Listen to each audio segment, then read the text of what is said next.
So let's start, right?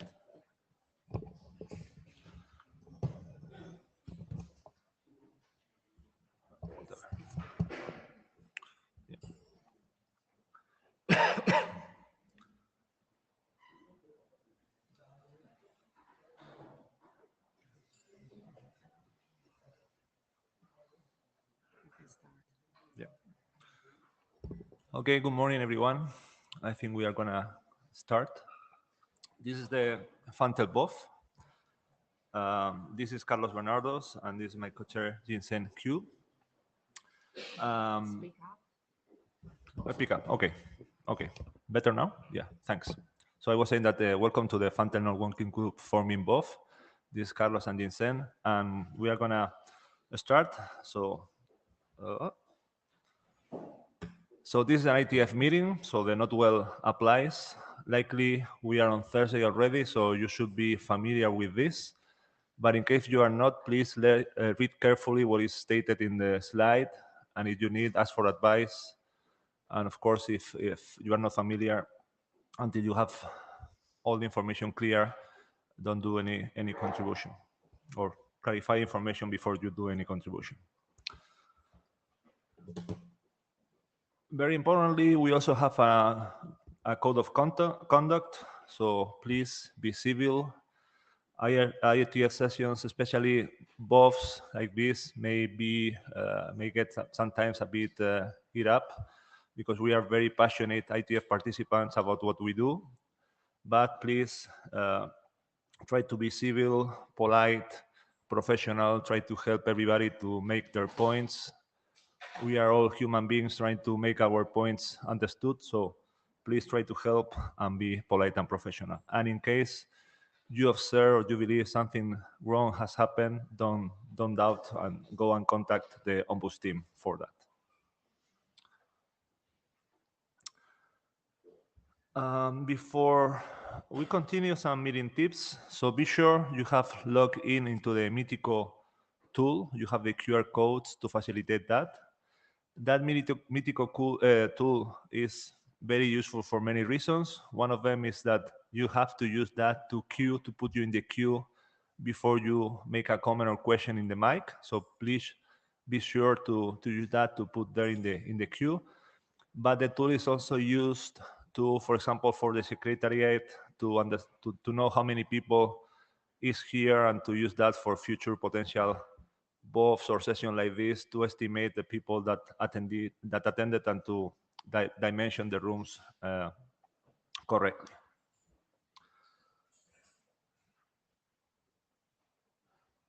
We, of course, need some note takers. So we appreciate help on that. I believe we have already a couple of them that agreed to join the collaborative tool for editing.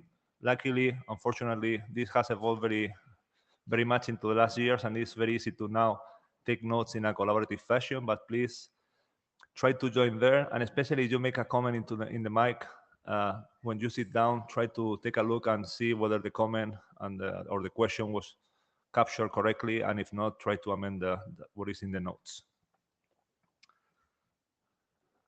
And don't forget to state your name and affiliation also when you speak, although if you join the queue, that will be also recorded. This is the agenda of the BOF. The proponents, the responsible AV, and us, the co-chairs of the BOF, were thinking on how to organize the BOF.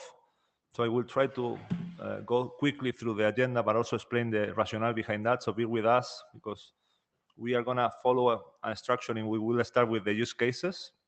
So we have a diverse set of use cases related to the problem that is going to be presented by Jeff Santura, Jeffrey Sang, and Luis Contreras. And then after these presentations, of course, you can make questions during the presentations. We'll go to the motivation of the BOF, so elaborating on the use cases that have been presented, a definition of what a network notification is and why that is needed. That's the purpose of the BOF. Will take place, and then some problem statement discussion. So that's why I mentioned, or I said, bear with us, because you may think in the first 5 minutes of the presentations that you are asking yourself, well, what is the problem that is being addressed here?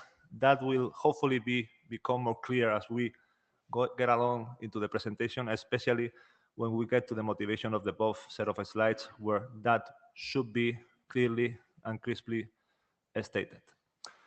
Of course, we have some open discussion time allocated. It may be that we use time before during the presentations for discussion, because as we will see later, the main goal of a non-working group forming both is to clearly state the problem and try to make the community aware and understand the problem that proponents propose, and also understand if that's a problem for the IETF to work on. So there may be that some time is consumed before, but let's see how this goes, and we will try to ensure the chairs that there is time for the discussion. And then at the end, as usual, there will be some wrap up with some questions. We will be making 4 questions, the typical questions for a non-working group, both forming both, and we will also pass the floor for the responsible AV, Ketan, in case he wants to add anything before we close the session. So last, before we go into the actual presentations from the use cases, a summary of the goals for this BOF. As I already mentioned, non-working group forming BOF, sorry. So the main goal is to discuss and understand the scope of the problem that is gonna be presented. That's the main point. So the goal, and one of the questions we'll do at the end is, is the problem clear? Then discuss the community whether you think that is a problem, that problem is a problem to be solved. There is a problem to be solved, and that problem needs to be solved or can be solved in the IETF.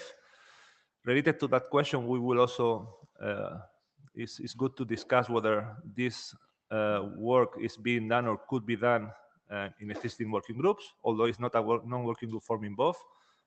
So we are not discussing chartering or whatever, but it's good to have an idea of that. And last but not least, to assess if there are people willing to work in this topic or this area in the future, in case there are any follow-up actions after this BOF. So that's a bit a summary, and if there are no further or no questions, I think we can start and go to the first presentation. Jeff?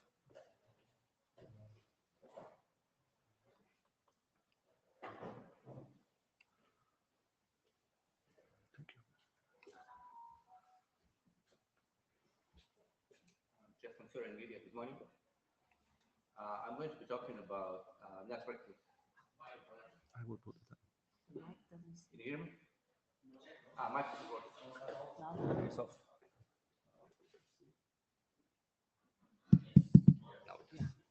Good morning again. Jeff from NVIDIA. I'm going to be talking about AI networking in general and why notifications are so important.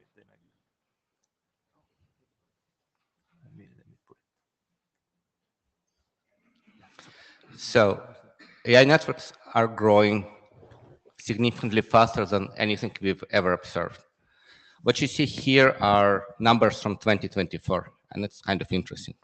So what you see here is that GPT-4, which at the time was the larger AI cluster, has 32,000 GPUs.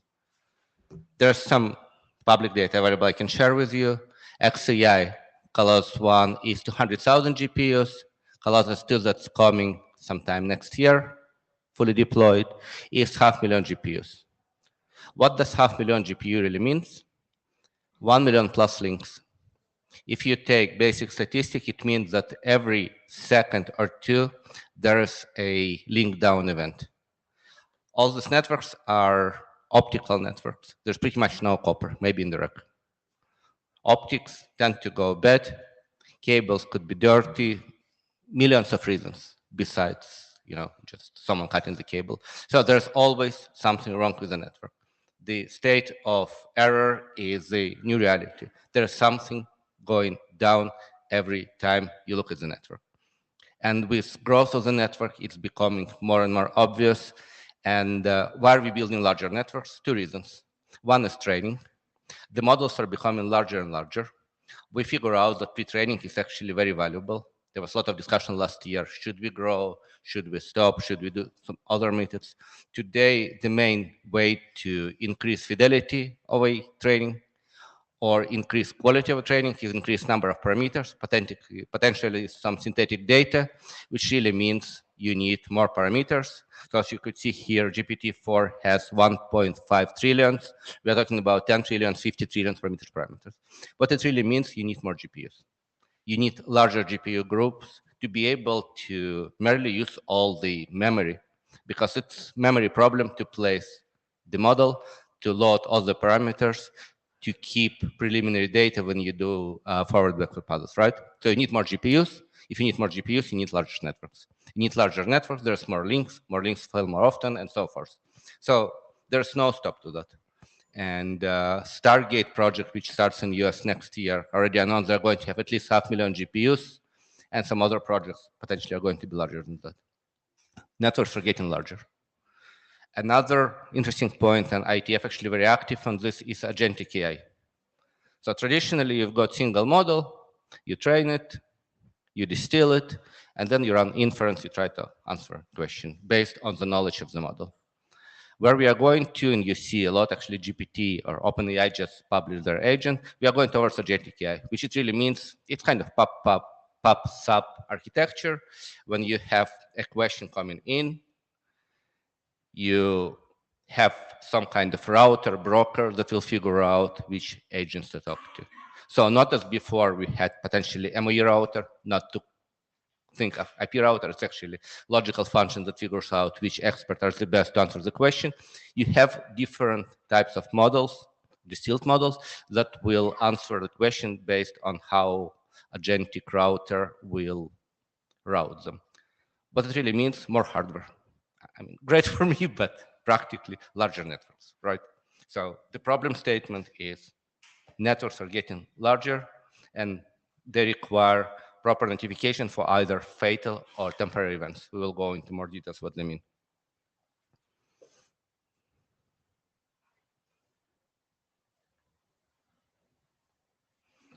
So you've heard this probably every day, but let's go one more time. So networks are growing. I think we already proven this. They're extremely high performance. Each GPU can generate single flow at line rate. So H100 GPU, which is 400 gig, can generate single queue pair at 400 gig. And not only that, it's sustainable. It could go at 400 gig for hours, right? So anything that happens in the network that prevents 400 gig propagation of signal from one end to another will slow it down. New generation of GPU uses more and more power. What it really means is that in countries like United States, where grid capacity is limited and it's very regional, you cannot build large and large data centers in the location, which really means that you are going to get distributed and will use GPUs at different locations based on power grid. It's not fiber, it's not networking, it's really power distribution. But it also means that you need to propagate signals further. You have less reliable links. You have devices that are traditionally less reliable. So again, it increases need for ability to signal if there's a failure, if there's congestion, or you need to do something. Most of operations in AI are driven by distribution or gathering of particular information, and they're collective. We call them collective library. The most used collective library, Nickel, is a collective library, right? So weakest link is the slowest link on the network, slowest GPU, and whole cluster or whole training event or run of a job will be as slow as your weakest link, right? So it's enough for one GPU to be slow to slow down entire computation. So as we said, it's extremely sensitive to slowdowns. Don't forget, at the end, what we are doing, those are memory transfer. If you look below IP UDP, it's RDMA, which is really remote DMA. So you're taking chunk of memory from one device, moving to another. What happens when you move a bit of a memory on your computer? It crashes. AI is no different. You lose a packet, you cannot retransmit for whatever reason, entire job will crash. You will need to go back to your latest synchronization event, load it again from the storage, you restart the trading. It's very expensive, in potentially tens of millions of dollars. So we talk about synchronized traffic. It's a multi-node, multi-dimensional operations, and the slowest link is performance of your cluster. And there are tight coordination. Usually we try to hide networking events behind compute. So we are trying to create multiple layers where we perform compute at one layer while distributing information across other layers in order to reduce total time or job completion time, right? When there is slowdown in any part of this, entire algorithm breaks. It has assumptions of, network is not in the way. It has assumptions that data could be distributed and gathered at line rate. If someone cannot perform, entire job doesn't perform well.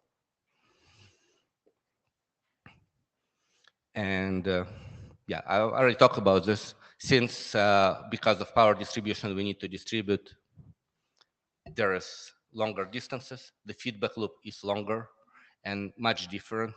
Potentially using technologies that allow us to configure lossless networks such as PFC, they stop working at really long distances because feedback loop has been very, very short so far. We have RTT of a couple of microseconds across data center. Suddenly we are talking milliseconds. And when you need to process events that come from upstream to you, you need to have enough buffer to accommodate it. And actually, if you are dropping notification, you are worse than not having notification, right? So all of this brings kind of new requirements to one networks to be able to deal with losses, to be able to deal with congestions. And traditionally with, I don't know, webmail traffic, we didn't have this kind of requirement. TCP will retransmit, right? Who cares? Here, it doesn't work this way. The problem statement, what we have today in IETF, mostly routing protocols, distributing information about reachability. They're not fast enough. The information they distribute is not kind of information we need to make an informed decision. Right? You see explosion of work on BGP, bandwidth community. This is part of it, right? It's the only way to provide some information about what's available in the network rather than can I reach this node. If we leave IGPs aside, and again, I don't see anyone deploying IGP, sorry, Tony. If we use routing, usually we use BGP. You're gated not only by the signal itself, but also by the fact that the only way to propagate update in BGP is by recomputing reachability. Those two are tightly bound. And eventually, even if we hyper-optimized, you are still in 100 milliseconds. So the feedback loop doesn't represent need for faster distribution of information. So what do we need and what types of notifications we need? We need congestion signaling. I'll go a bit into details here. We need to be able to adapt applications to network conditions. Usually we are trying to do other way around, but practically providing some high fidelity information into application layer, potentially communication library layer might be very beneficial for redistribution, rebalancing. And don't forget that a lot of load balancing in this network is happening not at hardware level, but at communication library level, where communication library decides where to send the message, how to split the message, which size message uses. Most importantly, it decides how to distribute it. It can use trees, it could use rings, it could use binary trees. There are many things that collective library decides at runtime how to distribute data. If we can fit some high fidelity information into the library saying, hey, do one thing versus another. Don't use your internal, usually they're statically defined thresholds. If I go above particular threshold, I change the distribution algorithm, use real-time information. I think that would be very, very beneficial and increase performance, right, and reduce GCT. So what kind of notification we have today? The most familiar ones in IETF is BFD. Obviously, we've been working on BFD since RFC 5850, 5880, many, many years. It's there, it's working. We managed to bring it down to 1-3 milliseconds. So very successful technology has been deployed all over the place. PFC operates at layer 2, allows us to build lossless networks. Great technology. You might read it doesn't work. It's not true. I've kind of worked on largest PFC network in the world. In 2 years I was there, I didn't see a single problem. So we figure out how to configure PFC, how to fine tune it. There's PFC watchdog that makes sure that when PFC hawks, it actually releases. PFC does work. It runs on largest network in the world. It's a very successful technology. Practically, if you are within single data center, and again, in RTT up to 100 microsecond, one of the best technologies. When you go out of data center, PFC has the requirements. You need particular amount of buffer. Usually we need 20 meg per 1 kilometer per link. You just run out of buffer, or you need to go to debuffer kind of solution, which brings very different types of problems. So it's there, it's helping, but it has its limitation. And there is obviously layer 2 set of technologies developed by IEEE, which are not in scope here. So there's a lot of end-to-end stuff that I'm not going to talk about. Usually congestion control algorithm for different ways used on RTT. They are run over the top from NIC to NIC. They don't particularly interact with NICs. So it's not really of interest here. What's of interest here, and I'm going to talk about, is really network-assisted notifications. So ECN marking is the best known. It's widely used in AI network under the name of DCQCN, where it's a combination of ECN marking and PFC. So practically what you do, when traffic goes forward, you have threshold defined. When you see queue build up and you reach particular threshold, you start marking packets forward. They arrive at the destination. Destination sees packet is marked. It sends CNP back, and receiver or sender can do something about it. Can reduce transmit rate, can react in particular way to ECN, right? So switches or routers in this case assist sender or application to react on this. Another type of technologies is technology embedded in band telemetry. We'll talk a little bit about in-band telemetry and how disastrous has been for IETF. Our goal is to provide single and interoperable solution. Here, unfortunately, we ended up with 4 different encodings, 4 different technologies, don't interop, don't interwork. And I think a very good example was taken by HPCC. So HPCC++ came as white paper in SIGCOMM 19, and it really defines an algorithm which data is needed by the sender to adapt transmit rate to meet the network conditions. So when we worked on it, we decided to split the algorithm itself, which is standardized, it's deployed as a standard track document, and we took all the encodings available, being CSIC, developed by Google, IFA, Broadcom, IAM, Cisco, and all kind of different stuff. We have encoding for each one. So independently of a type of notification you are using, it allows you to encode data needed. It's well defined how to populate this data, how to treat it at the sender, and there's a lot of emulation showing good results. This is an example of successful technology that uses kind of input from academia. It's a white paper from SIGCOMM, uses processes in IETF to reach consensus. There is pretty much every vendor that at one time or another participates into this, and it has been deployed at scale, which really defines success of a protocol. Right, so something to look into, something to think how we can, as a community, as IETF, engage particular problem, make sure it interworks. We have community and way to implement it, still keeping IP when needed. Sorry, Jeff, you can wrap up in like 1 Yeah, I'm wrapping up. So a couple of examples so you just understand the severity of those events. So you lose a link to a GPU in a cluster. GPU goes away. There are some assumptions from collective library perspective of symmetry of GPUs. So in best case, it will slow down. In worst case, it will crash your job. Node failure, very similar. There's assumption that you have rails or connectivity per GPU pairs. When it breaks, communication library don't really react well. So fatal failures need to be addressed as soon as possible. The reaction is different. Temporal congestion, we need to signal them. We need to be able to tell either communication library or sender, do something, send slower, try to reroute, change entropy. we need a signal, right? So to summarize, we need in-time, near real-time notifications that can signal loss of connectivity, changes in connectivity, and it will allow us to run AI workflows better. Okay, thank you. I think Greg is in the queue.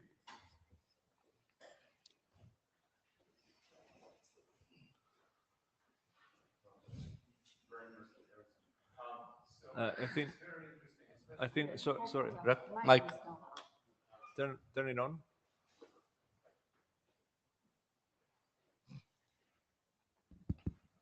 Yeah, thank you. Greg Mirsky, Ericsson. It's very interesting, especially when you summarize basically your approach of supporting all possible encoding from all different sources, even then they are overlapping significantly. So to the best of my understanding, only few of those referenced have hardware support in network processors. So some of them been implemented in kernels. The major concern is that unlimited impact on overloading data plane, data packets. So are these concerns for your use case that the amount of information produced, collected, might be overwhelming and not being able to process in time? So basically, their value of information expires before it can be processed and acted on. It's a great point. So the transmit rate is governed at sender. It could be you attach this information to every data packet, which is potentially could lead to overwhelming the data plane subsystem. You could decide to sample once in, I don't know, 100 microseconds, which significantly reduces the load. You might decide to send separate test packets at even larger intervals. So your comment is absolutely right. If you overload the system, it's actually worse than not having it, because you will be getting information that's irrelevant. So it's important to understand the limitations of end-to-end paths and fine-tune the system accordingly. But as I said, it's usually a configurable parameter at the sender NIC that should be able to adapt to this kind of conditions. Okay, if I may. So the second question, and you already led me to, thank you, is that where, in your opinion, in your experience, where the balance between link layer observability end to end? Because I understand that in your application, you're interested in end-to-end situation, but observing the end-to-end, what may end up is that for different paths, you're reporting the same link so multiple times. Great point again, and some of us remember FRR over ATM and how it works. Practically, we are talking about densely meshed topologies. So unless you lose single link from GPU to a leaf device, you still have a path to the destination, right? That's kind of property of leaf-spine networks, densely meshed connectivity. So the most important point here is to align how application reacts, which potentially would know about some kind of event with a number of RTTs because of congestion control, as well as local reaction on the device that is under the failure, and not to make them compete for each other. Right? Again, requires know-how and fine-tuning, but practically we've done this before using restoration on different layers, and this is no different. Okay, thank you. Thank you. Dan? Thank you. No, Dan Vallier, Cisco. In your slide 5, you're identifying gaps with SNMP, parity exchange. Have you, what's missing from a requirement perspective that it doesn't fill in the netconf working group or even nmap, because there's a lot of work that has been done into making it better with something like Yang Push Lite, with Unchange and Paradig.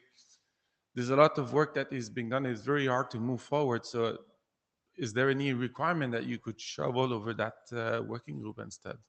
So from my point of view, it's more of optimization than mandatory requirement. The control plane feedback loop is too slow. It needs to be done in data plane, and all those notifications are really data plane notifications. And when I say IGP, BGP, I meant anything that is control plane is too slow. Okay. Right? But knowing that potentially not went away rather than trying to correlate suddenly disappearing 128 to 56 links is valuable. But this is an optimization, right? It's a different set of problems. Christian? Christian Kutz, Nokia, a question for your scenario. Who's the recipient of these signals? Is it the next hop further out, or is it endpoints, all of the above? At link level, it's a device that's connected to device under failure or link under failure, really ability to reroute the traffic. So unless you have lost single link down to the GPU, you have a parallel link. So Sure. how quickly can you adjust your ECMP array? How quickly can you reroute? All of this is part of a solution. Do you believe these signals would be consumable by the CCL, is I guess what I'm asking. Do you think that the network itself needs to be able to deal with it?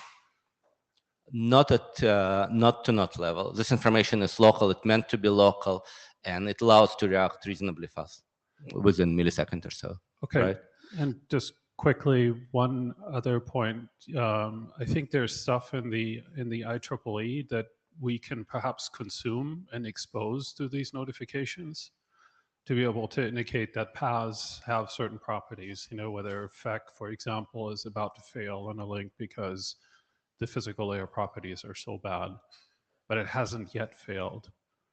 That way you might be able to react to it in the CCL and reduce the demand before you hit the failure. So this fits kind of, it doesn't really matter whether you use BFD to detect link failing or BEAR. What's interesting about BEARs, you can actually project potential failure in the future, and industry invents significant amount of time and effort into building predictive models for network failures, right? It's kind of holy grail. If you can predict and remove failure before it happens, there's no failure, right? So practically, I think we are still pretty far given the size. We are not IEEE here. All signals into particular detection of potential failure are valuable. I didn't mention them here, but there's definitely a lot of work going on. And the last thing, again, we've explicitly decoupled link failures from information that's related to a path that could be fed back into communication library and potentially cause rebalancing or some other type of reaction. Suresh Krishnan. Thanks, Jeff. This is like really, really useful. I did have a question. So for a lot of the AI infrastructure, the data center stuff, the primary thing to optimize for is the job completion time, right? Yes. And I was really wondering for this to work out, because part of the thing is like taking out like a big job and parceling it out to multiple GPUs, like NVLink, like all those kind of things, right? What kind of time scales are you looking for a solution to fulfill? Like at least like order of magnitude wise, like are we talking about millisecond scale, like microsecond scale, like, or what are we trying to achieve here that could be useful in this scenario? Because the reason I'm asking is like, is an L3 solution possible or not is kind of what I'm trying to narrow down in my mind. So I would appreciate some answer from you on that. Thank you. So there's more to that. If you take traditional training, it could go for days and weeks, right? What happens while we train the model? At particular point in time, we make a checkpoint. So we take all the data and save it on persistent storage. There are two types of checkpointing, synchronous, asynchronous. Synchronous is really bad from performance perspective because you have to stop GPU. It does not do any computation for the time you use to save the data. The good thing about it's coherent because you know for sure that you've saved the data before you restart the GPU. Asynchronous is much faster. You can actually keep running computation while saving. However, there's always a danger of overwriting data. So you might start second checkpoint while still doing first. Checkpoint is the only way to fail the job without actually losing weeks and months of work, right? So you just go to the last checkpoint. So the issue is really how do we continue working without failing the job, and duration of job could be as much as months. The ability to react is from microseconds when it's done at link level. So ideally, we would like to go below millisecond, which is today kind of the limit for BFD and similar technologies, to potentially a couple of milliseconds end to end. So we're talking about RTTs.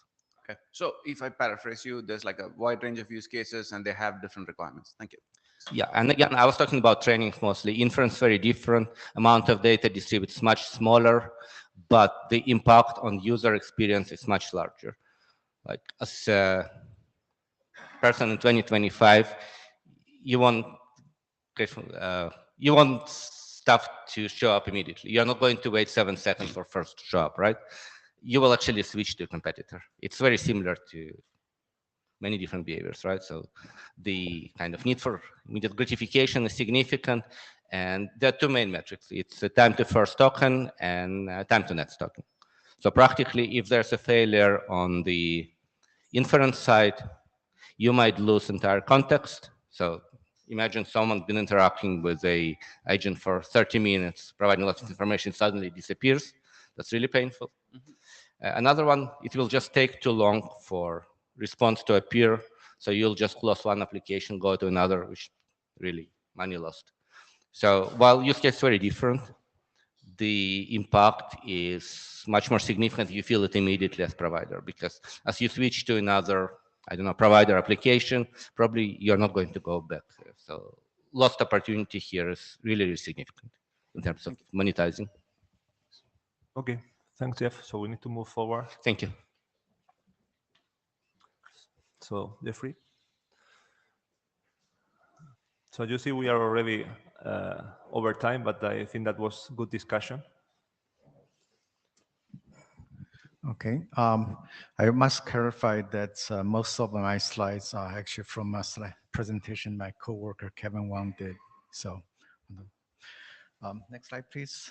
So, I just want to talk about the. You can use that. Yeah, a specific use case of fast notification in the data centers, especially for the AI ML traffic. As Jeff already mentioned, that AI ML traffic needs low latency and lossless capabilities, and he has a lot more details. But here I want to focus on one particular scenario where the fabric congestion can be avoided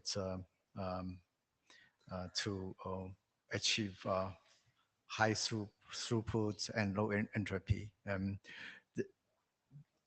No, I'm sorry. Let me rephrase. The AI ML flows usually have high throughput and low entropy.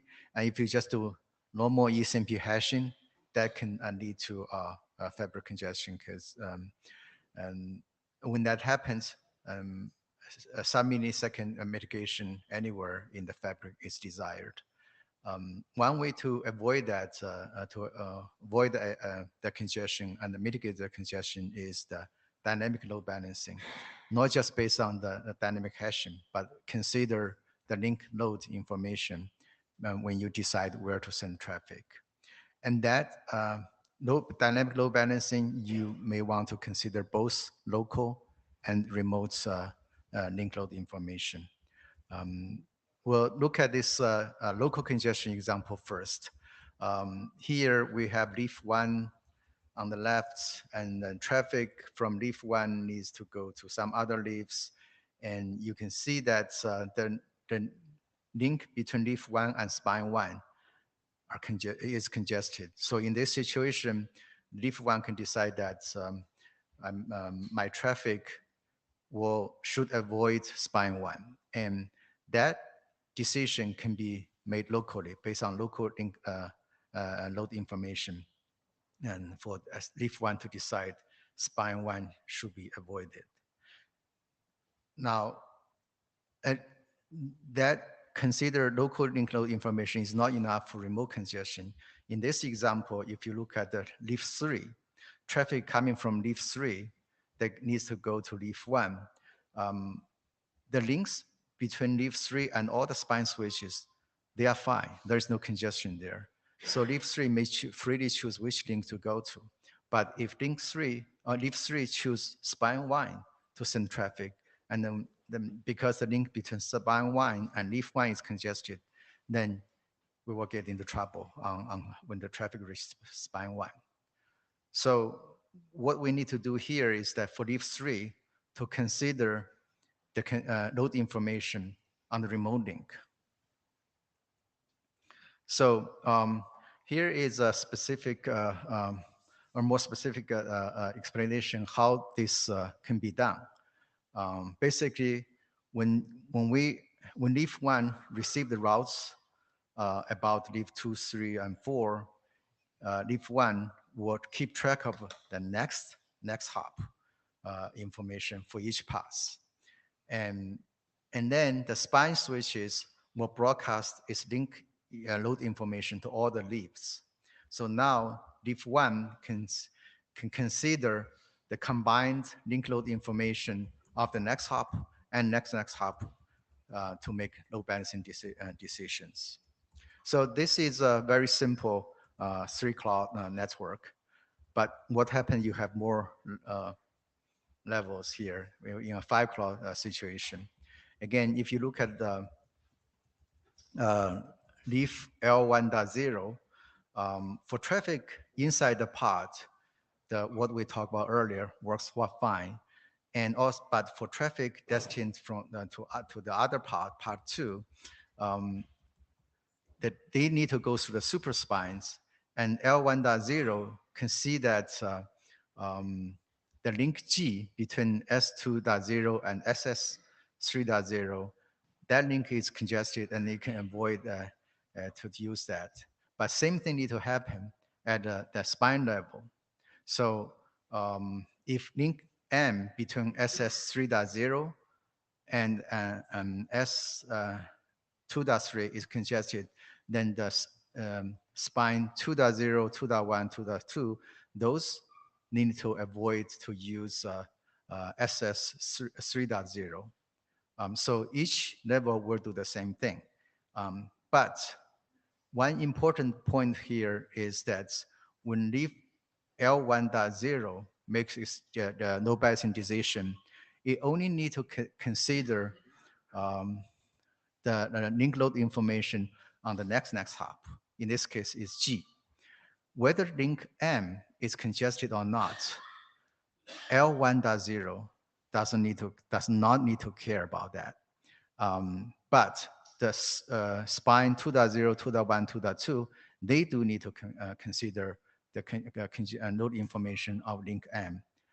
On the other hand, if the link between the if the link in the part 2 become congested, the spines in part 1 does not need to care about that either. The reason is that so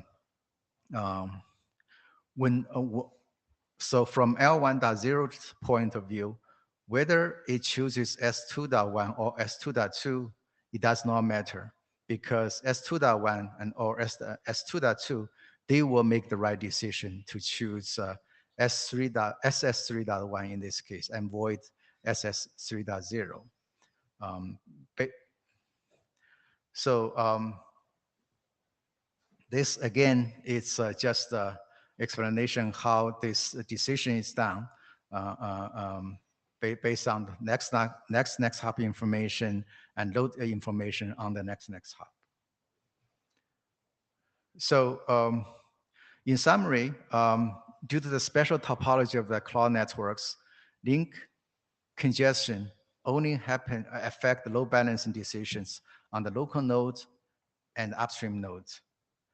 So each node only needs to keep track of the next hop, next hop and next hop for each route for this global load balancing purposes.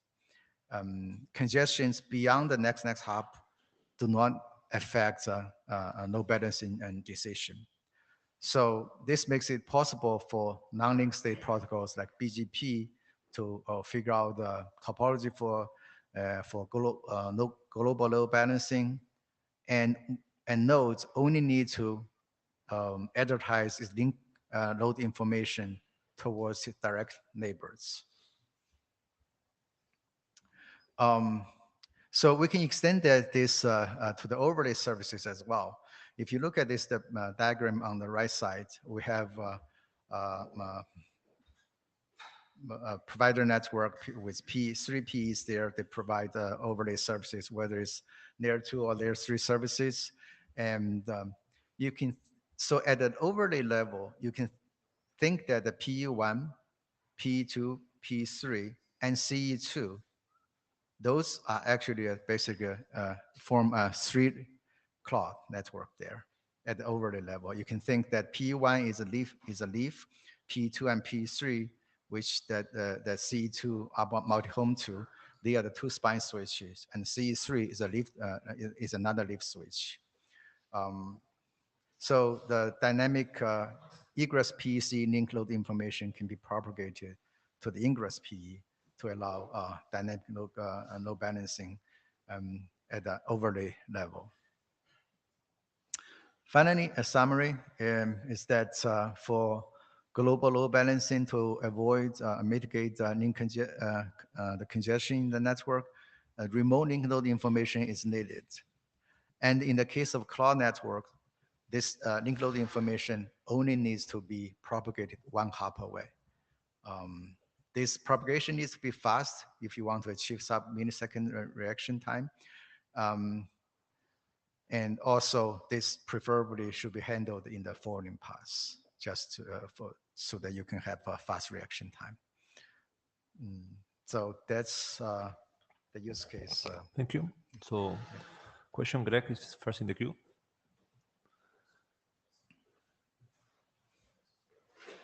Greg Mirsky Erickson. Thank you, Jeffrey, for the presentation. So one part that you really light bulb, and so you said the node knows there is a congestion, and that turned me to question myself. But then, what is congestion? Is it something that instantaneous? Is it a microburst, or it's some state that has been persistent for a period of time? And the period of time can be really tuned and determined by the operator and application. So basically, I think that maybe we need to have a look, not now, but as part of their discussion of what determines the state that needs to be reported and acted upon. So, because otherwise, one of the problems, and that's what we try to do in RFC 9544, precision availability metrics, is so how to define the state that constitutes their degradation of performance. So basically, when the service becomes unavailable. I must clarify that I use the term congestion very loosely here. Basically, if your link load is very high, you're likely to run into congestion, or you're already in congestion. But if your link load is low, then there will be no congestion, at least on that hop. So when we, that's why actually during the presentation, I used the load information versus congestion information when I talk about it, even though the slides use the congestion there. So basically, really just the load information at any instant of time, how much of the link is utilized. And that we would like to advertise the information very quickly at the millisecond level, so that we can do the load balancing decision very, very quickly. Yes, but I think that in the future, as we develop this topic discussion, is that really quantifying the metrics, so then they can be used meaningfully and comparable. That will be helpful. And that might be something that will connect this discussion with IPPN working group. Thank you. Yes, we do have some information in the specific solution, but we are not allowed to talk about solution here. So Just answer NVIDIA. I would like to make 2 points. One, interface load is absolutely a relevant metric. In this kind of environments, you run sustainably at around 95, 97%. So it doesn't mean there's congestion. The device should be able to work with this kind of load at sustainable levels, right? So you're really interested in queue occupancy, and the ability to measure queue occupancy might vary. While you're completely right in three stages, leaf spine networks where spine sees both sides. For larger network, 5, 7, 9 stages, this is incorrect. Your solution is directly, or quality of your solution is directly proportional to your ability to move congestion towards the source. So if you start dealing with congestion somewhere in the middle, the efficiency is not going to be the same. It's very, very significantly different. And I think it's an important point because you are stating it doesn't really matter. It does, and a lot. okay, I guess we need more discussion there. Joel Halpern Erickson. I understand the case where with local congestion, detecting that a local link is congested and using a different local link. But I get concerned when we start talking about reacting to remote link congestion, that we are back with dynamic load decisions, dynamic traffic placement, that we are backing ourselves into the case that crashed the ARPANET many, many years ago, and that led to the report from the QoSR working group about chasing your own congestion, and the reasons for that we currently use traffic engineering with pinned traffic rather than trying to do congestion avoidance with dynamic traffic. It may be that you have an answer, but any discussion of this needs to recognize these issues. I acknowledge that, but I just want to make one clarification. Using this GLB mechanism, we can more equally spread the load so that we do not get into the situation where some links are overloaded and while others are not used. We are not we're not really just swing traffic from back and forth and back forth, and that's the goal.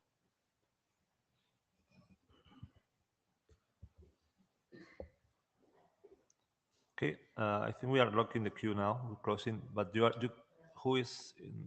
Yeah. Francisco. So I think great points from Jeff. I had one question on, have you thought through how this impacts with multi-tenancy in the network at all, or has that been pushed in this draft so far? Multi-tenancy. So this is at the underlay level. So my understanding is the multi-tenancy is done at the overlay, right? So this is underlay. Yeah, but we can talk offline. I think when you have different groups of GPUs working for different jobs, this will come into the picture. But we can talk. Okay, thanks. So, thank you. We move to Luis.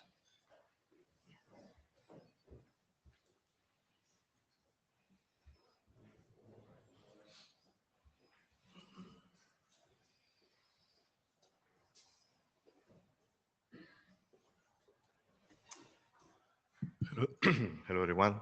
This is Luis Contreras from Telefónica. I will try to cover the convenience of network notification from a different angle. That would be what I call their network boundaries. That could be essentially interconnection scenarios, but also other situations like the interplay with caches internal to the network and so on. So no pure inter-IS scenarios. So what would be the scenarios in scope here? So basically, classical interconnection scenarios like peering, transit, or the connection to internet exchanges. Other situations of connection, like the connection to CDN caches, to gaming servers, even could be maybe for AI capabilities and so on and so far. Then the interconnection of data centers. I mean, the role of the data center gateway in the wide area network, interconnecting the different data centers that somehow is illustrated in the figure.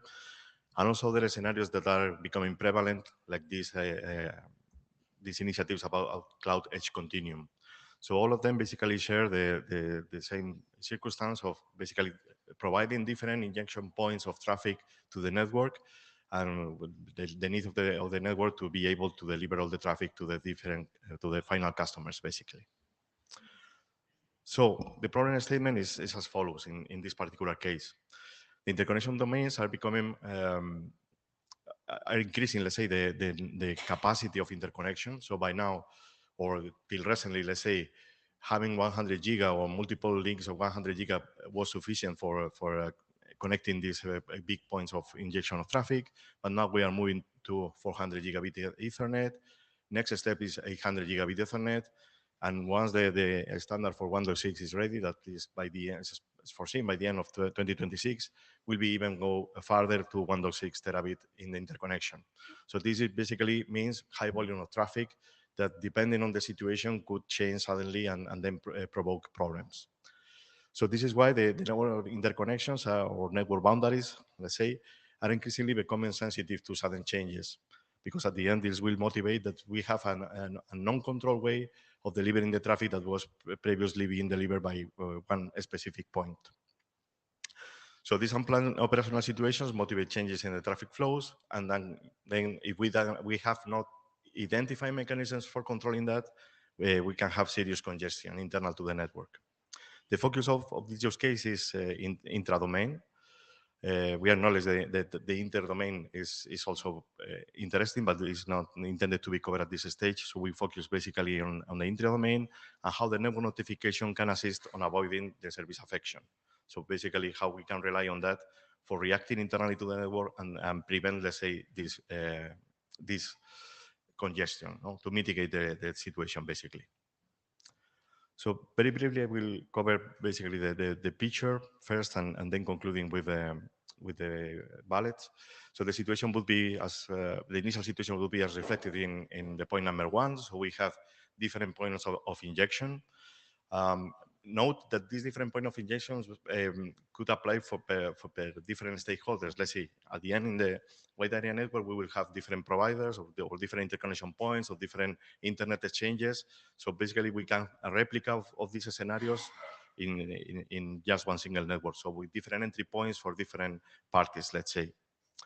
So starting from the step number 1, where we have the interconnection or the delivery of the traffic, going to point number 2, we could have some issue and that issue could be different kind. Could be a problem in a link, or could be congestion, or could be a problem in a router, whatever situation that could make needed or required to be prepared for the fact that the traffic will be injected by other points. If we do know, I mean, the current situation now with these network notifications will be reflected in the graph labeled 3A. So basically, we have an issue, we have a problem, and then what we can expect is that the traffic will come from other different points. But if we do nothing, so somehow we have an uncontrolled way of receiving that traffic, then causing this flooding, this tsunami of data. So the alternative would be what is represented with the label 3B. So implement some way of notification between routers. Here this is simplified with notification between PE nodes, but maybe that could be part of a solution, but this is for illustration purposes. So basically we could consider that maybe some PEs notify to other PEs that there is a problem in a particular interconnection, and then we need to prepare because somehow we will receive the traffic for the other interconnections for that same party. And then the situation in step number 4 would be basically that with this notification, we are able to accommodate the traffic beforehand, so avoiding basically the congestion. So summarizing a bit on how the network notifications could help. So basically, we could trigger through this network notification mitigation mechanisms, so avoiding the traffic tsunami. So anticipating that the traffic will come and then being prepared for that, for absorbing that. As said, as illustration purposes in 3.b, we consider this signaling between PEs, but could be maybe in any ways, in any other modes. Sorry. So because we have these problems represented with the failure in that node, we have basically a time that will be due to the convergence of the routing tables and so. So we can consider that time as a graceful period for reacting. So we need to react in that limits, and those limits will come due basically for the convergence time. So the timers of the protocols and the convergence of IGP, BGP, and so on and so forth. And then as part of the reaction, we could consider either playing with pre-established policies or basic or maybe dynamic reconfigurations. But somehow this will be part of the solution. So here, basically what we want to highlight is the fact that in these scenarios, because we have so big pipes interconnecting, we can basically have these flooding problems. Note that, as I said, we are growing on capacity, 400 giga, 800 giga. The time of convergence for the protocols will be the same, but as long, the longer, the higher capacity that we have for the same amount of time will mean that we will have much more traffic to be handled in the future. So basically, this is the problem that we want to solve. That's all from my side. Thank you. Thank you, Luis. Question, comments? Yeah, Andrew? I think it's off, that one.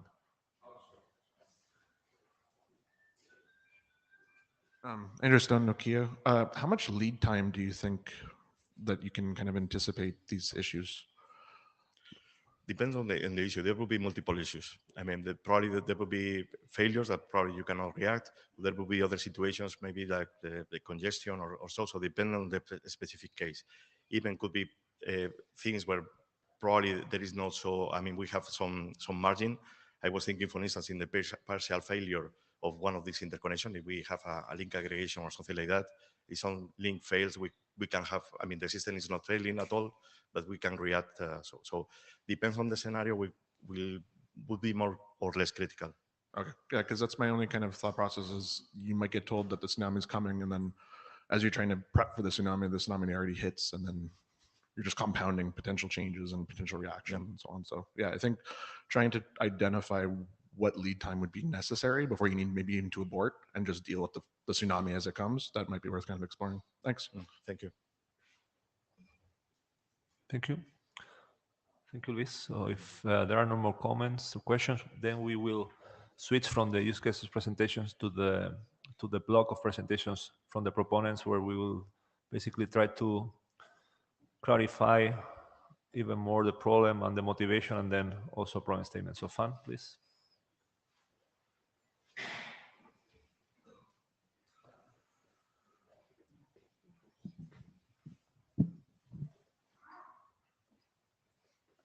So hello everyone, this is FANTEL from China Telecom, and thanks for the three presenter of their use case. And here I'm going to do a summarize of their use cases and just introduce the concept and the above motivation of network notification here. As for the network notification that we were referring to, is like the mechanism to send specific network information from the originating node to the mic, as for the network notification we were referring to during the use cases, and the mechanism is the mechanism to send the specific network information from the one node to one or group nodes in the network. And as about the fast notification, this was an extreme layer that is just referring to there might in some use cases that the notification should be delivered as fast as possible, so the corresponding reaction can be made in a timely manner. And in some cases, the fast might be important and necessary, but well, it might just be some nice to have in the other use cases.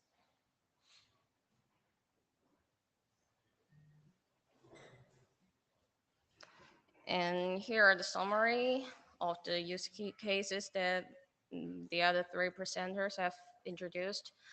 We categorize them into three types. Like the first one is the AI machine learning traffic within the data center, and which are high throughput and low entropy traffic that require low latency and lossless network connections.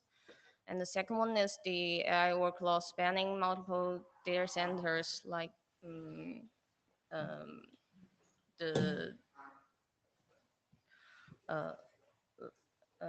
that they were not only suffering from the problem that within the data, like intra data center, but also suffering from the uncertainty between DCs, like they are uncertain about available bandwidth and require real-time awareness of network conditions. And the last one is the general interconnection scenarios.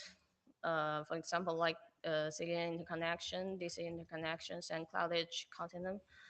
And they were sensitive to sudden changes in traffic and volume reception and require coordination to guarantee the SLA during an uncontrolled massive injection of traffic.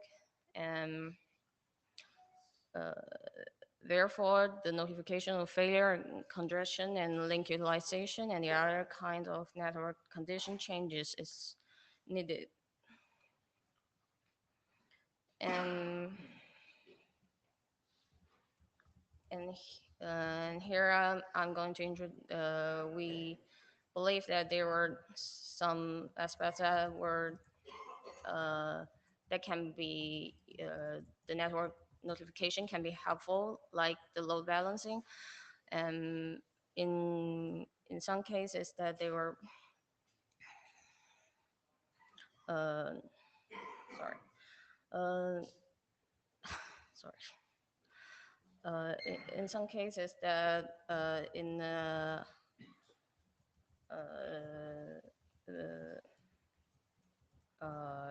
notification, the narrow notification might be helped, like load balancing, failure protection, and congestion control. Like in the current mechanism, they might just use the periodical synchronization or static policy, and that can cause like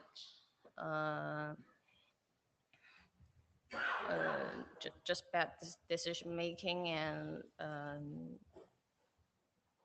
but with the network the notification in time, that might just have a better efficiency of it. And last was the motivation of the both. We were here to discuss the use cases of the network notification, fast or not, and identify the requirements and gaps, and gauge the interest in this topic. And that's it. Thanks. Thank you. Questions? We have people in the queue. Andrew? Or maybe Andrew? No, I think. Probably from before? Okay. Yes. Okay. So then, Rui? Hey, hi. Can everybody hear me? Oh, thanks for presentation. I have one problem that I am very concerned about. Is about the timeliness of notification in dynamic scenarios. As you have mentioned, we need fast notification. If a congestion notification arrives after a high delay, the network state may have shifted. The congestion might have resolved naturally due to reduced traffic or worsened due to new flows. So that's also the reason why we need faster notifications. So how fast should the notification be to ensure that the congestion decisions made on notifications do not amplify instability? Well, I think by how fast it depends on the use cases you are referring to. Just specific conditions. I think we can hold some of the questions after the problem statement. So this one is a summary of all the previous use cases. Yeah. So if people in the queue, if you have a clarification question about this presentation, please speak up. Otherwise, please hold your question until the real problem statement.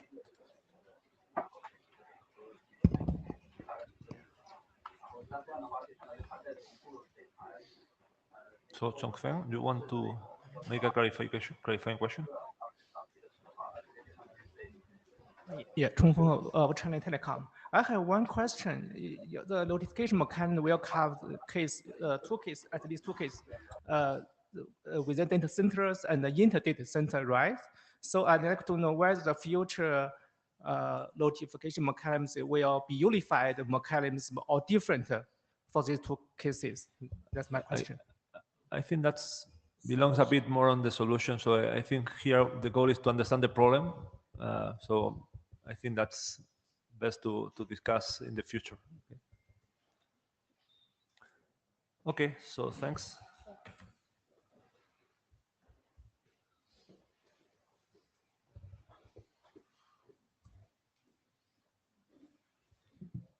Hello, everyone. This is Wu Changchong from China Mobile.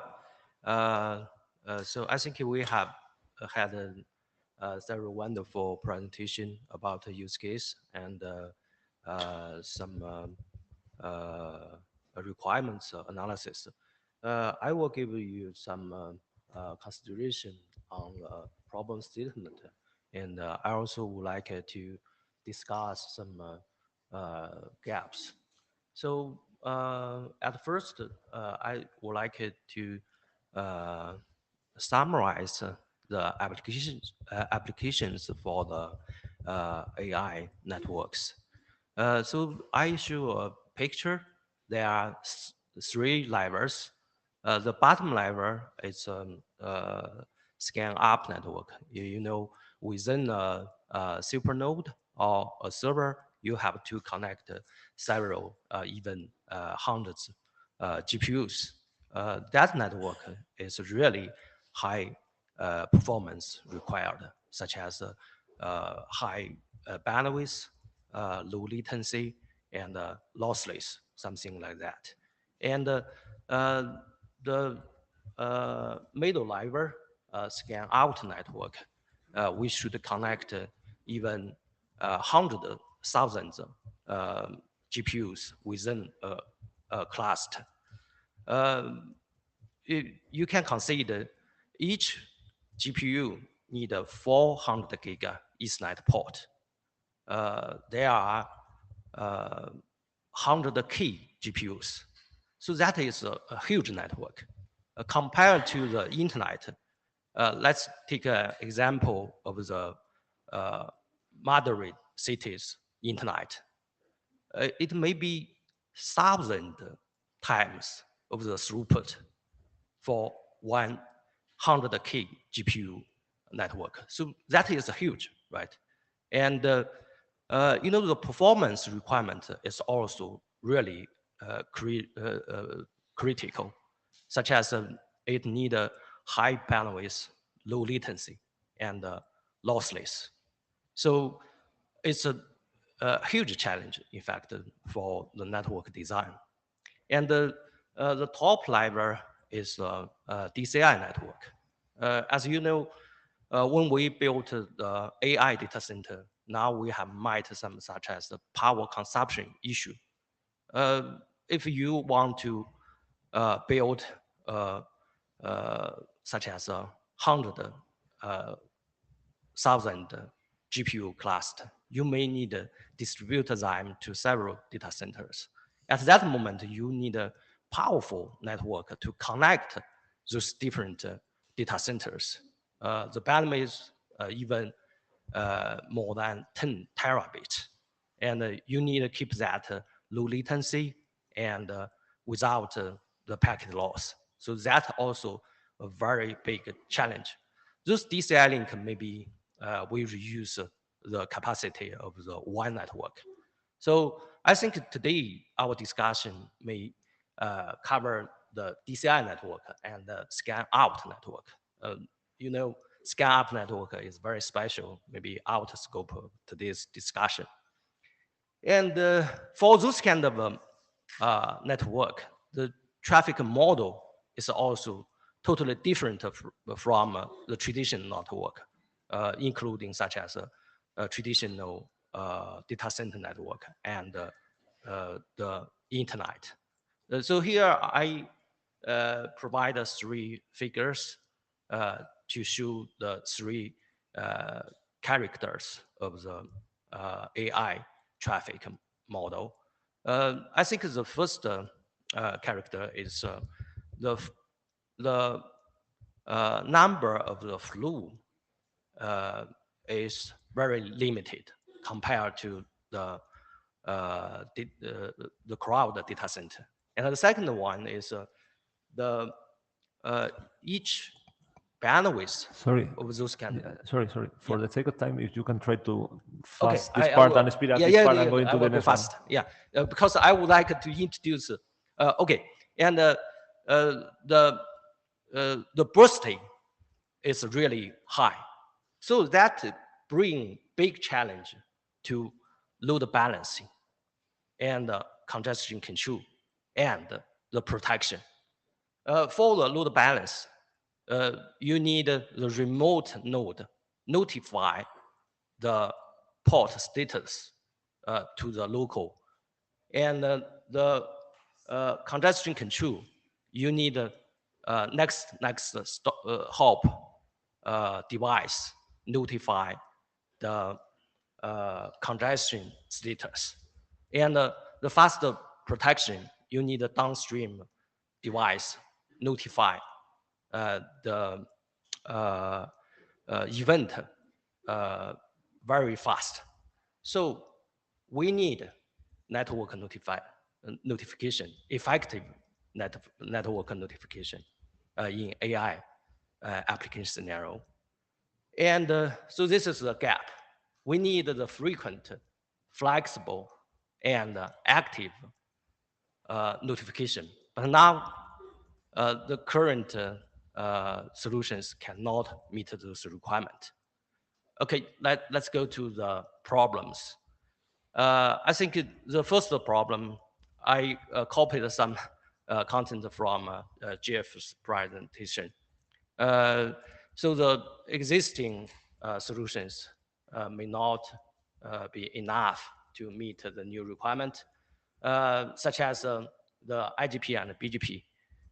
We have some solution now based on IGP and BGP extension. But you know, IGP and BGP were designed to advertise such as topology information or the reachable information. It's not event-based. And if we attach the notification to those kind of protocol, there will be 2 issues. One issue is it's not faster enough. The second one is if we attach the notification to IGP or BGP, which may lower the performance of IGP or BGP. That is a bigger problem because maybe the convergence time will be affected. That's bad. And the second is such as the telemetry solutions, such as IOM or SNMP, something like that. We also met some issue because those mechanisms designed periodic or the per-based. So you must wait some period, then you can notify the event. That is not fast enough. So we need something event-driven and maybe sub-millisecond level rerouter for AI network. So this is the first problem. And the second problem is that, we have deployed a lot of very large AI cluster. So in fact, now we already have some notification solutions. For example, the GRV, as Jeffrey mentioned, and the ARN, which introduced by such as Huawei and other vendors. All those things have the similar functions, but the notification is totally different. That means it's very challenging for you to make them into operation. So for the operators, it's a big issue because you will have a vendor locked in issue. So that may complicate the multi-vendor network. So we would like to have some open and standard notification solutions. This is the second problem. So about the feasibility, could we develop some unified solution for the notification? That is the third problem. I think now we cannot because we have no unified information model, and we don't have a consistent such as encapsulation solutions or encoding solutions. And while we did not define any propagation scope for those notification, and we also absent such as a control and management system. If we can cover all those things and define a new notification solution, I think we can have an open, standard, and fast enough solutions for AI data center. That's what we want.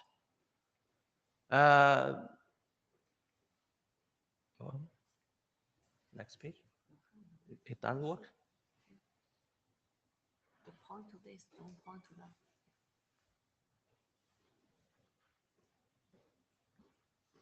No, not working. No.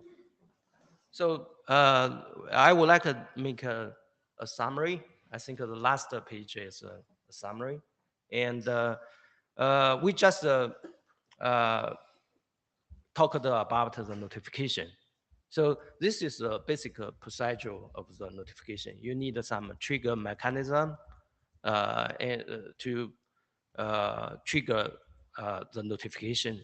And you need a notification mechanism to notify some element. And then the network will take some action to recover or to solve the congestion event. But then what we should cover here, I think only the network notification. The other parts are out of the group, out of the scope here. I think this is the basic conception for the notification. Thank you all. Any question?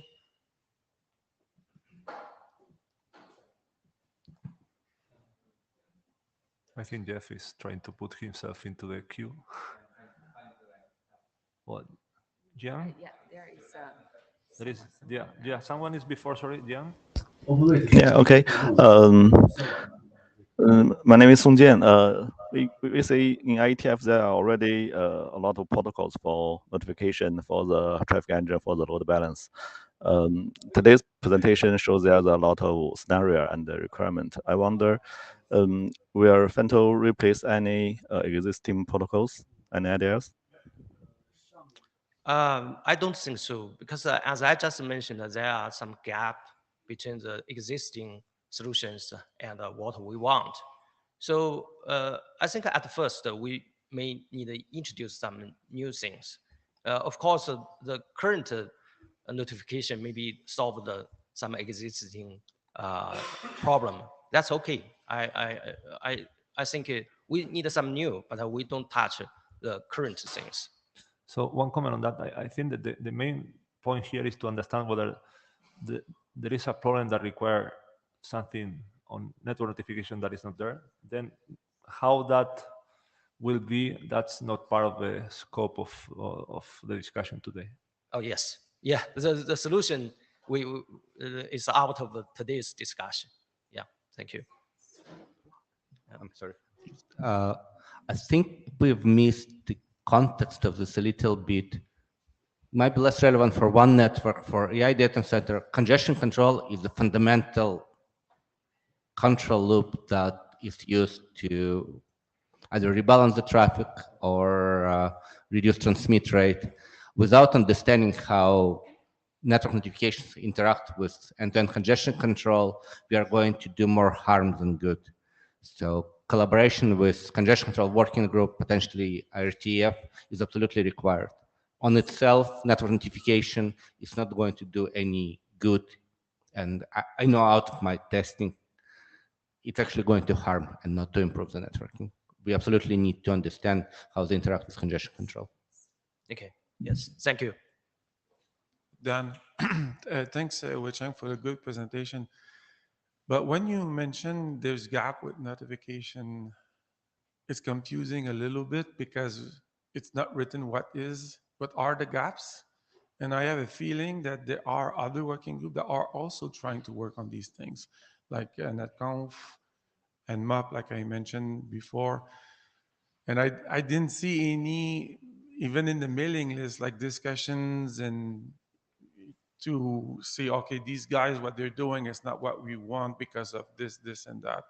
So I don't know if we could have like a more detailed version of what are the gaps that makes it unique from the what others are doing, so we don't bang in each other's. Yeah, thank you very much. I think we should maybe write some draft on the gap analysis.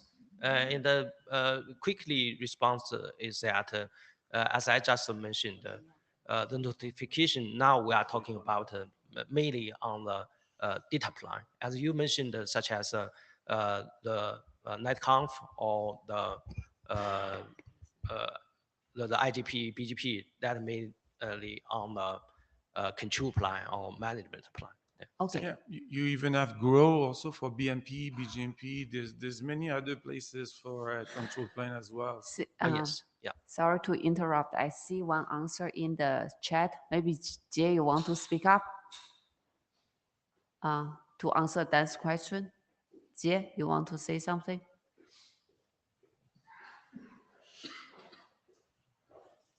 Okay, Jiedong from Huawei. I think actually we see there are existing mechanisms and new proposals in other working groups. This is good. And we really need to take a look at each specific use case to figure out whether the existing mechanism can meet the requirements. And actually, some of these existing requirements may be consolidated based on the further analysis in this community. And if we really find that for some specific use case, one existing protocol can meet the requirement, they can stay at this and we can coexist. Just we provide different options for different use cases for this industry. Yeah. Yeah, I agree. Thank you. Yeah, my question is, is also for the scope of the potential working group. You know, I have read the set of art for the current solutions, and there are various solutions from the control plane or for the plane. So I agree that we should investigate deeply for the existing solution and make clear our scope for the future work. Okay. Yeah, thank you. I think we will focus on network notification and mainly on data plan. Thank you. Hi, Lan Cheng from Zhongguancun Lab. I know today we are not talking about the solutions. I'm just wondering if the network notification might be abused for attack. So I'm just wondering if the security considerations should be discussed in the problem statement or for the requirements. Yeah, that is a good question. And now, in fact, we have a lot of notification mechanism already, and I think everything might security risk. I think we need be careful on the security for the new things. Thank you. Yeah. Any question? Hi, John. Okay, thank you. Oh, yeah. Okay.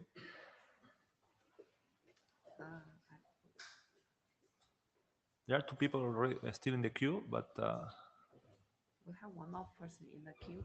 yeah. Hi, John. Hello, can you hear me? Yes. Hi, my network quality is not by. Oh, one question. Sorry, your sound is not very good. Can you maybe speak louder, or but it's hard to understand you here in the room.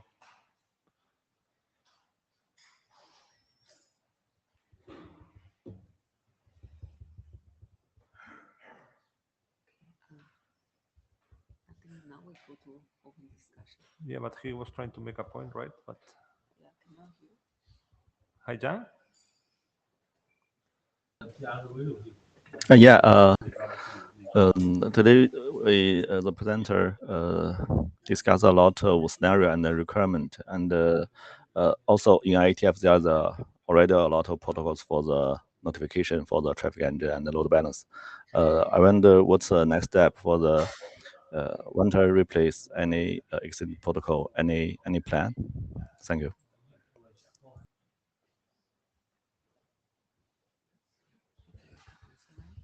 What's the next step? Yes, next step, right? Well, I think for this part, we are just trying to figure out the scope of the problem and whether this is we clearly state that in the purpose of this valve, whether there is something that the IETF can work on, and we'll see the community's decision for that, and we'll decide what's the next step from there. Kireti, please. Hey, is this working? Yep. Yeah. Can I be negative? This is somewhat unsatisfactory. I think you cannot just say we want notifications. You have to say what the actions will be, because the actions will determine who needs the notifications. And so I think just talking about notifications is useful, but if you don't say what you're going to do with them, and I've seen in a few places things like applicability of the notifications. Only in the last slide, or second last slide of the previous deck, it said actions, and I think that's really important. And if you don't know what the actions are, you don't know who to notify. So that's one thing. Second thing is, I think talking about notifications is trying to fix the problem after it happened. So I think we need to also step back and say, how do we prevent the problem from happening? To the extent we can. We can't always, right? So, but to put it in a bigger context, you don't just talk about notifications. You say, what are we doing here? And in that case, how can we prevent things from happening, bad things from happening? And then if they happen, what can we do about it, right? So I think that kind of discussion is more, puts a better context around this, so that the discussion of whether we should be doing this work and so on is secondary. First, I think we need to understand all of that. The last thing I want to say is that a lot of the stuff that we've talked about, it's almost like, back in the day, we talked about fast readout. We need stuff to happen in the data plane in most cases. Anything that's happening in the control plane is just not going to work, especially with the, the fast notification aspect and so on. So we need to also look at how we can make this work in a way that is actually useful for the applications or the problems we're trying to solve. So that's my comment. One point from my side on your fair comment, and I then leave the other people to share their views and their proponents, is that I agree that the intention was to present the problem network notification in the context of we have some trigger for that. It may be failure, may be congestion, whatever. There is the network notification that is the kind of the need that the proponents make, that we need something to notify, and then there is the action. And that's what the last diagram tried to put in context. Like, of course, we need to consider the whole thing, but if there is work to be done in the future, will be on the network notification mechanisms. That's my understanding, but I agree. Understood. Thanks. Just answering NVIDIA. So first reaction on what Kireti said. As IETF, we've been doing this kind of data plane, control plane discussion for last 30 years, right? What belongs where, and usually the truth is somewhere in between. Specifically to this kind of networks, there is hierarchy of feedback loops, from very, very fast ones. So RTT-based congestion control could be one of those, where you could react as soon as RTT, and potentially there's even shorter solution when you start going back from the device that triggered the device. It's commonly called in IEEE BTS, back to sender, right? So this one is extremely short, and no network notification will be faster than that. Then we've got something that's potentially longer, and then we've got something that's potentially control plane. So I know withdrawal route and BGP would be a very good example. All of those interact with each other eventually, especially in multi-hop networks. Eventually you need to receive BGP notification to withdraw the route and reroute, right? So saying it's just data plane, I think is not entirely correct. It's a combination of different feedback loops at different level and different timings. It's more complex. Another point, outside of a couple of networks, most are large networks, most of those networks are multi-tenant. So taking into consideration whatever's need to be done for multi-tenant network, security, market segmentation, how do you prevent one tenant affecting another tenant, so what we call noisy neighbor, all of this need to be considered. And security in a multi-tenant network is fundamental. Right? Without security, nothing works. Next in the queue, Ryan.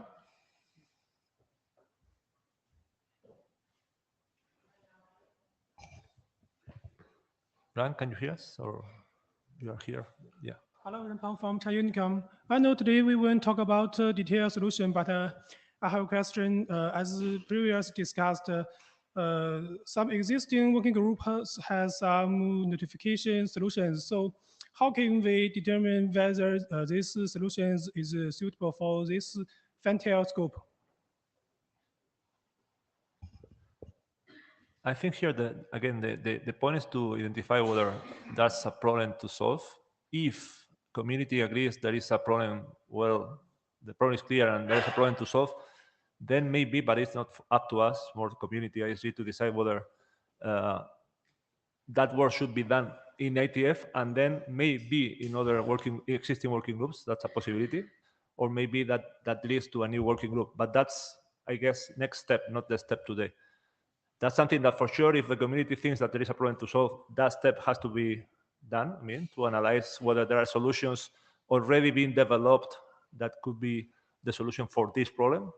But that's not for today's discussion. Yeah. Okay. Yeah. Hi, Rand, just to clarify, did you say that this problem was already solved somewhere?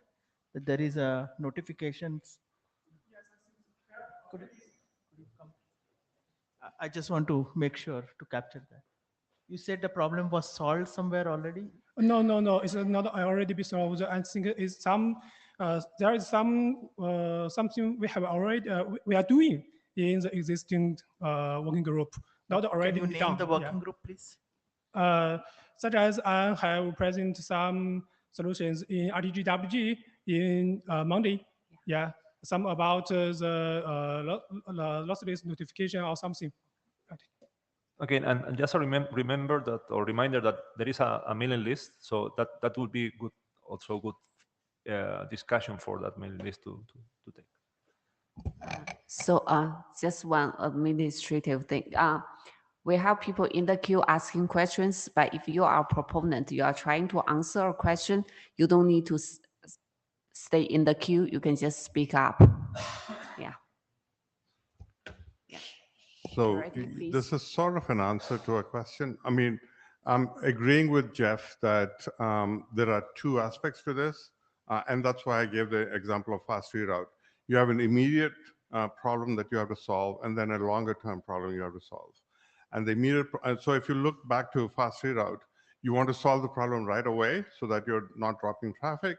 Then you want to signal MPLS, signal back to the head end saying reroute the problem, reroute the LSP. So I think it's something similar here, where immediately you want to try to do something to alleviate congestion or whatever the problem is. And then you also want to take a longer term action. And so you might, in fact, need two notifications for that. The short-term notification, like, again, going back to fast reroute, you have a short-term notification that says, my link is down or whatever, and you act on that. And then you have a longer-term notification that goes back and says, recompute the path or reconverge the network. So again, I think if we don't understand what the actions are, we don't know what notifications we need. So, Song? Hi, as one of the proponents, I want to give some response to the previous questions. I think I heard there's a question from Campela that the action part is very important and the notification depend on the action. I think that is a very good point. The reason why we think the existing stage that we prefer to make the action part out of scope is that because action is very implementation dependent, and it is about how to do it in the device. And what we want to standardize just the notification and between the network devices, which needs standardization. But still, we think the action is very important for what should be notified and what is the scope of the notification. So I think all of the use cases we have mentioned today give very good example about what the notification should be like to cover these cases. Also, I have noticed that there is a very good question in the chat box, which is also related to this question. Is from Christian. He mentioned that, or he or she mentioned that whether the notification scope is only about the load balance or failure notification. I think that is not that is still an open question for us because when we mention notification, we want to make it generalized enough to cover several cases that should be happen in the network. So I think it's still open to discussion. Some of the notification may can also be considered in this scope. For example, the notification for network capability of advertisement, because in the previous, for example, LSR or IDR discussion, I have heard a lot of comments that some of the information is not for IGP or not for BGP because it's not for all the things. It is only for routing or some routing related information. So that kind of information may be also suitable for notification. So it's still open what could be covered and what actions should be done after some nodes have received the notification. So I think all of these are very good questions and we can discuss further maybe in the mailing list. Thanks, Jeff. We close the line because we need to have some. No, you are in the line, so Jeff, go ahead. I meant that we close because we need to make some closing remarks. So yes. So more of clarification. Traditionally, we have been the fastest guy on the block. You know, we had this magic number, 50 milliseconds. We could compete with VDH maybe, but still we were the fastest one, and main role was to reroute as soon as possible. Here we aren't anymore. Anything that's RTT based is going to be much faster. We are operating in order of microseconds, right? Goal is again very different here. The natural reaction of congestion control is to reduce transmit rate. That's what all congestion control algorithms do. So the goal of notification might be not to reroute, but to ramp up transmit rate as soon as possible, which will result in overall better performance. So again, we kind of place somewhere different in the hierarchy, and the end result of the notification could be different, which goes back to Curati's comment about let's define what we do and who is doing what.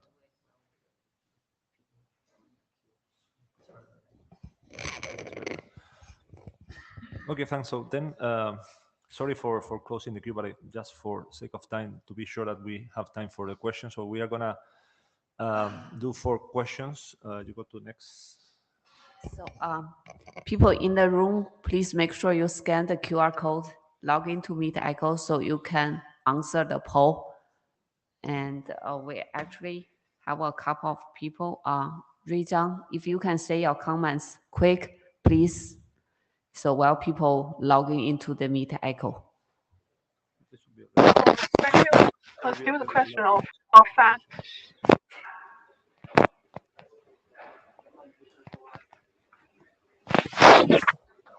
We're going to make the question.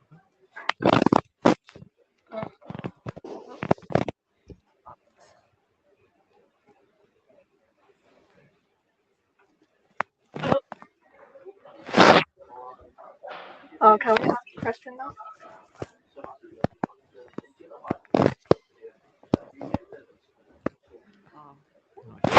Sorry, we cannot hear you. Only noise coming from your side. Yeah. So let's focus on the questions. I think that's.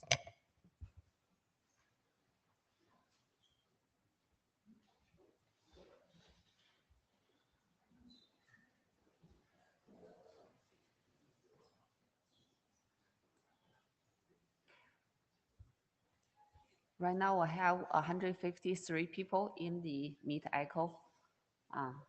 So we kind of expect at least half of the audience answer the question.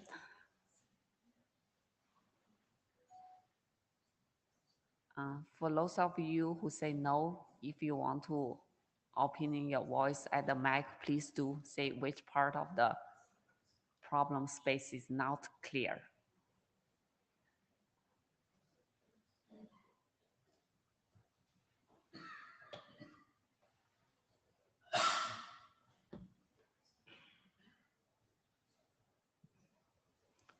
Hi, Tony Lee, HPE. I said no.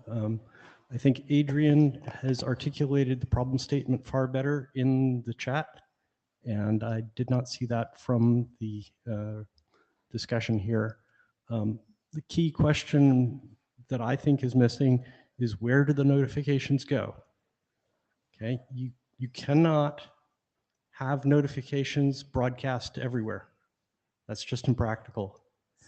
You have to send them someplace where they're going to be effective, and where is that?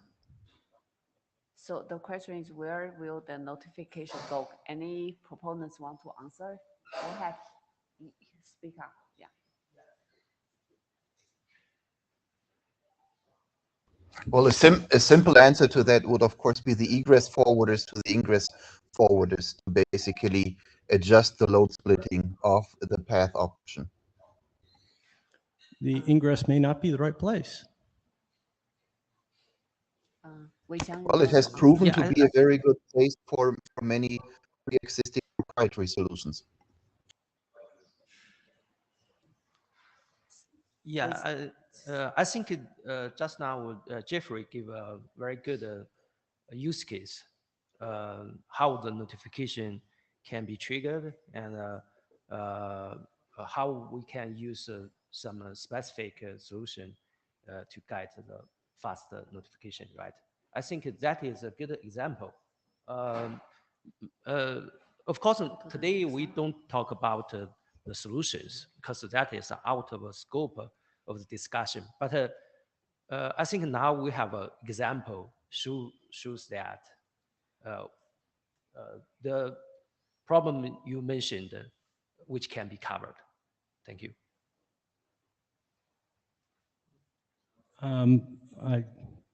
I see a lot of hand waving. I didn't hear an answer.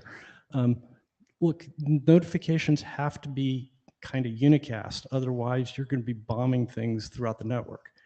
We're talking about doing something very fast here, and this notification stream basically looks like a DOS attack.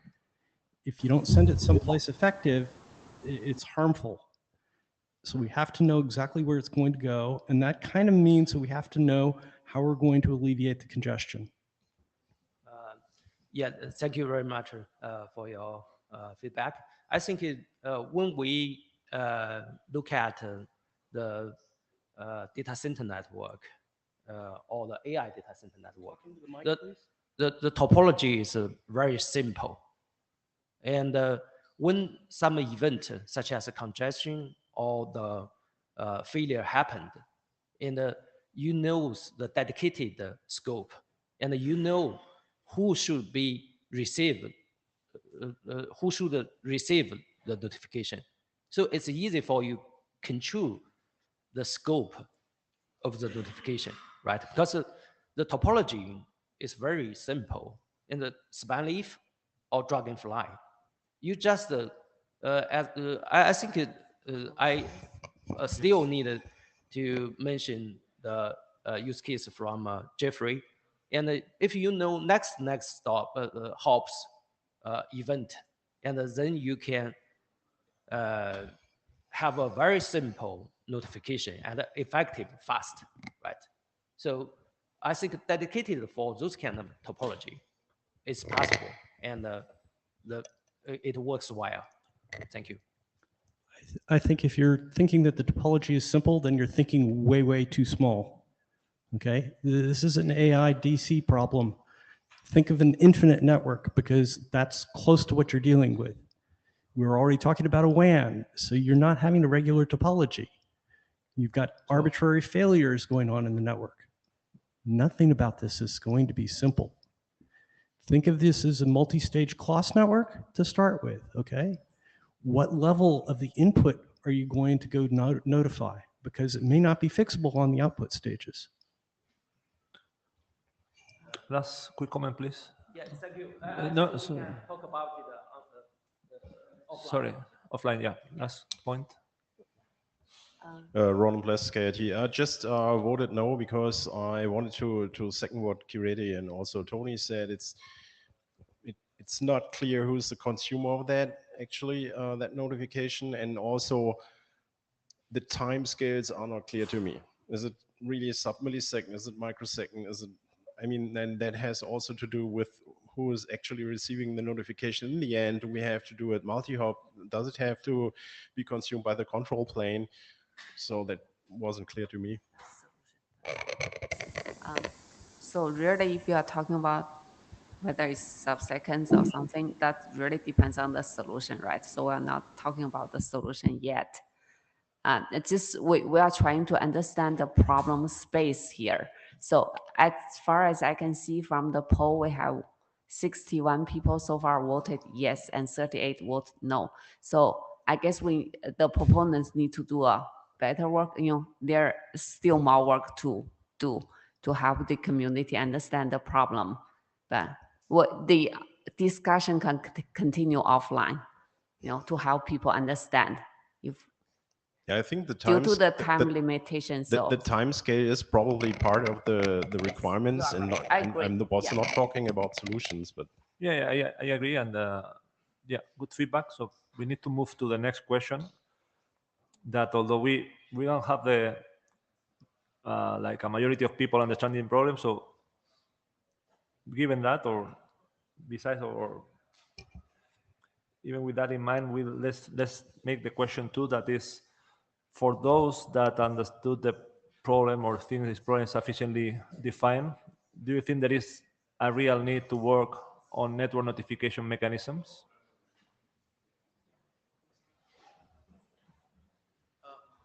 Well, perhaps we rephrase it that even if things were not there, is there a sense that something is needed? Yeah. Let's maybe put it that way.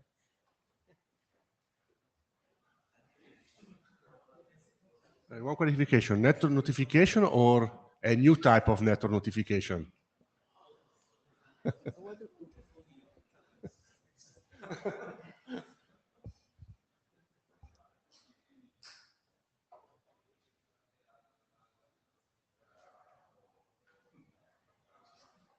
I think.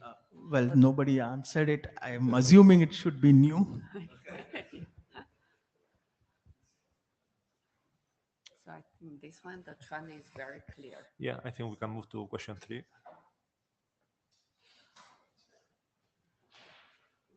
Just 10 more seconds for this one. And No, I then think we yeah. can move. It's just to get a. So you guys the question number 3.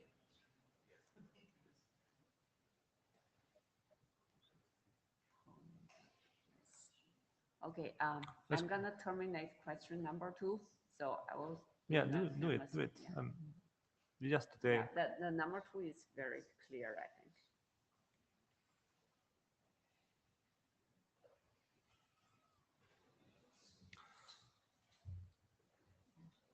Question 3 is, do you think this problem and the solutions required is something that the IETF should work on?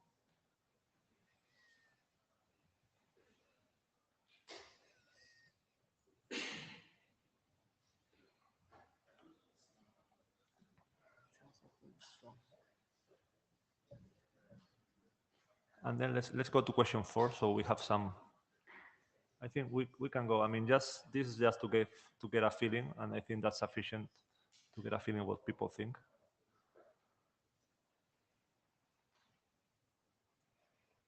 Five more seconds to go. 1, 2, 3, 4, 5. Okay. So question number 4.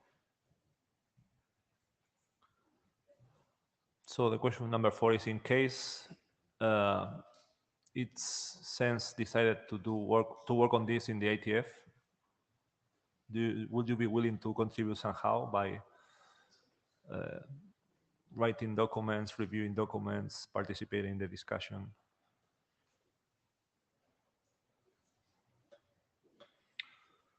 And while we leave some more time to finish, we would like to pass the floor for Kitan in case you want to make any final comments before we close. Yeah, I think although for the first question, although a few people say they are not clear about the problem scope, but for the following questions, we can see a clear trend of supporting this work, right? So anyway, I would like Keaton speak up. Yeah. We can let data run. You can talk.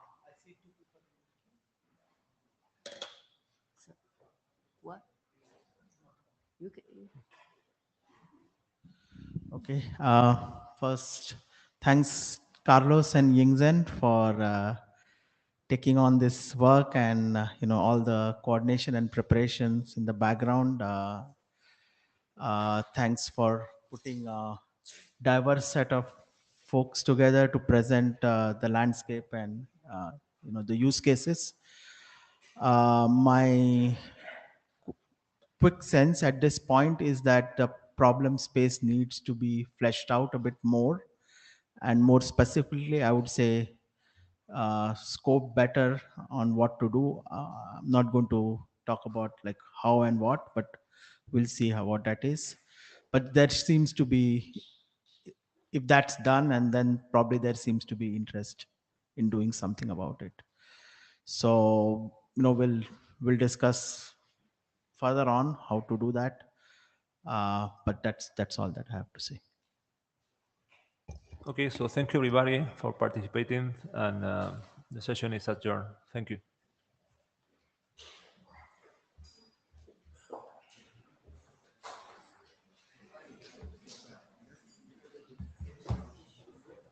Thank you very much.